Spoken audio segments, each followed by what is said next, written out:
podcast done yesterday, full of, I dare say, hopium, talking about how the Dolphins, who are often injured, actually, when you look at the AFC, they're second in least amount of injuries. And maybe this was a sign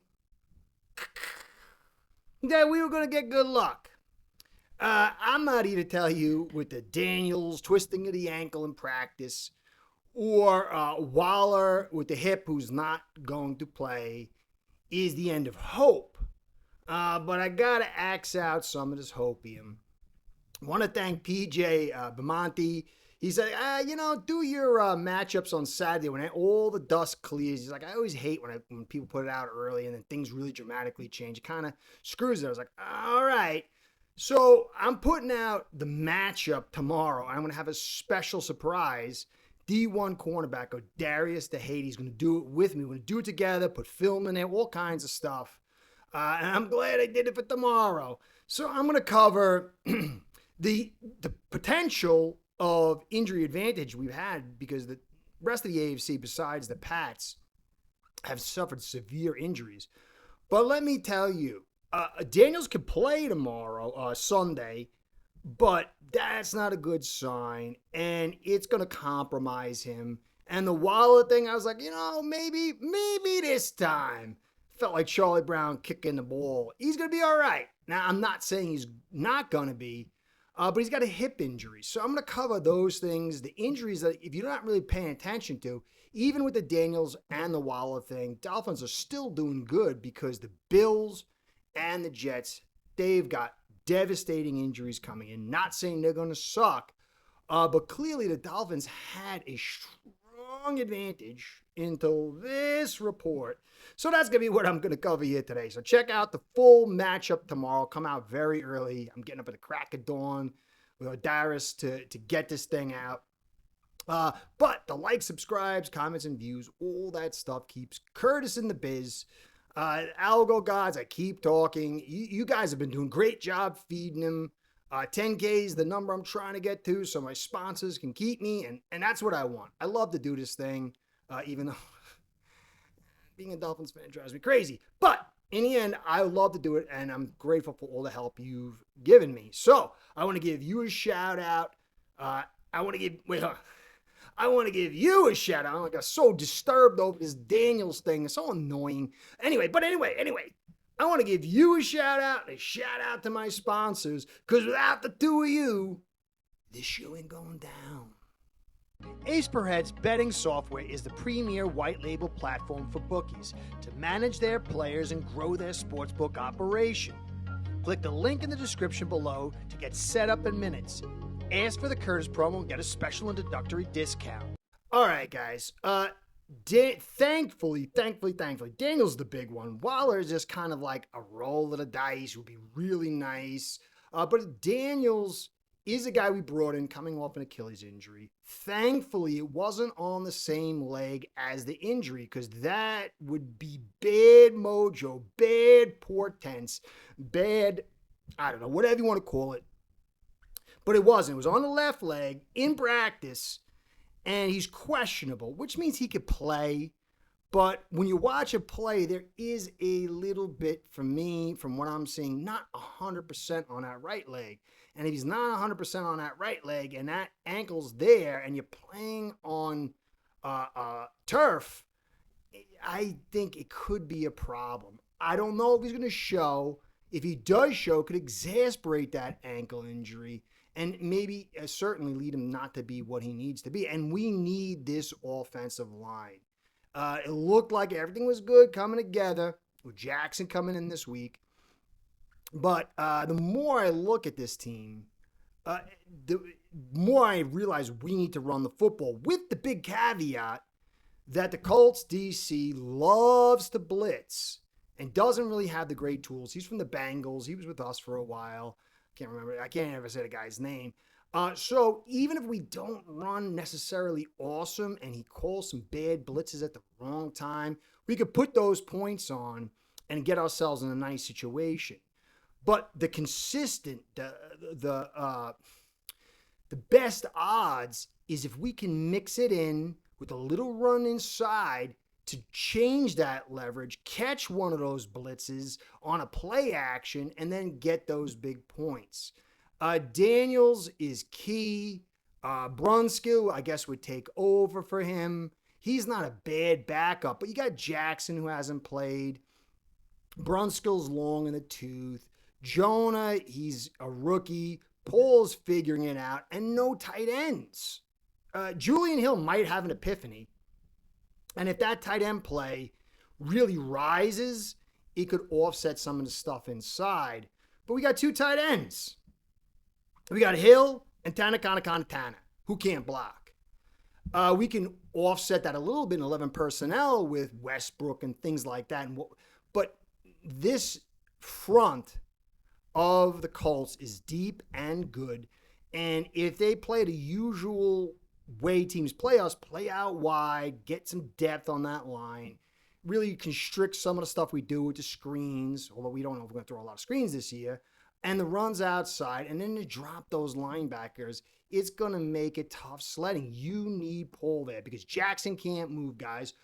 Daniels kind of could, but Brunskill can't really too much, and then Brewer can't too much. This is a big deal. I think it's a big deal no matter what. It will be a critical deal if he doesn't play. Although, if he does play, it could be critical long term because you don't want that to go from a small sprain to a high ankle sprain or an aggravated sprain.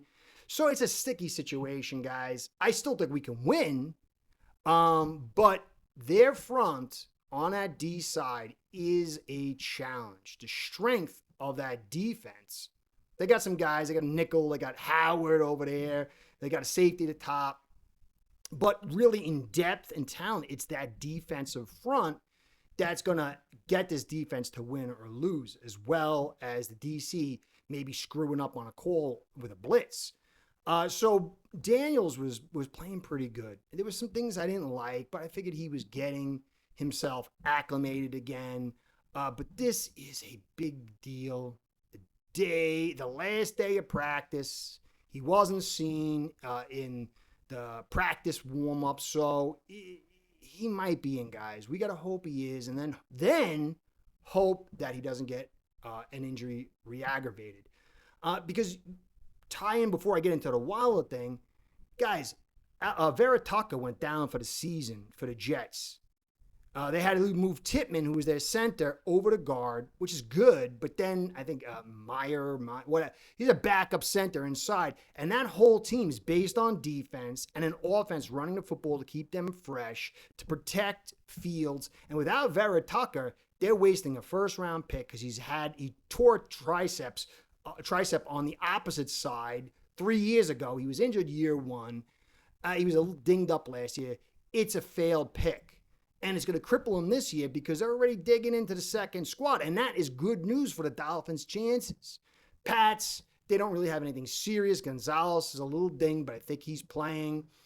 Polk was a guy they expected, a receiver, a rookie, young guy, but he's out for the season. Not very bad. They had the best injuries, lack of injuries in the division. We were second.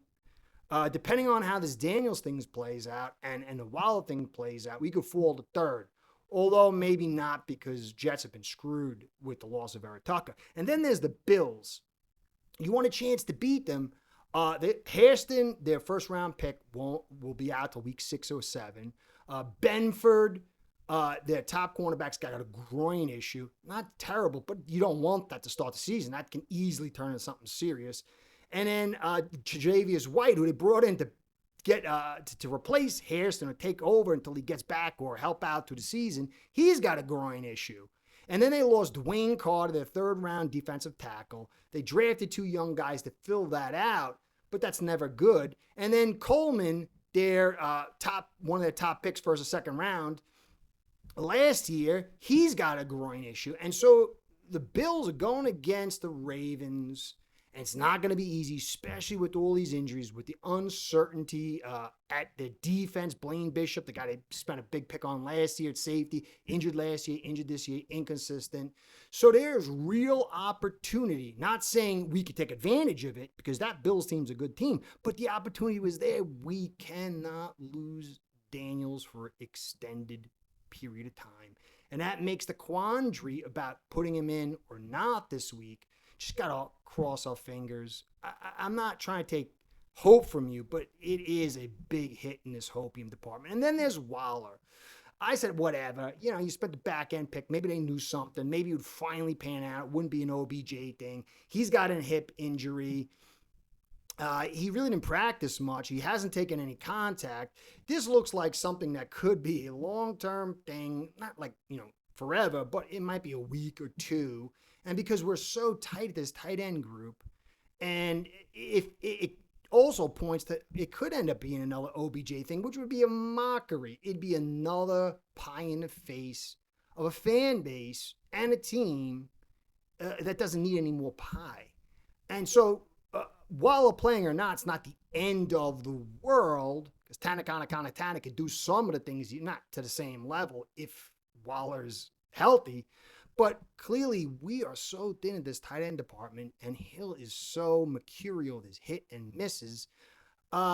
It's not great news. I do think we can still win. I'm still going over the film now, but this is not what we need, and I'm tired of it. And it's not anyone's fault, really, except for the Waller thing. I don't know if it was wise to get him. They rolled the dice on it with the pick and their credibility cachet, which is low to begin with.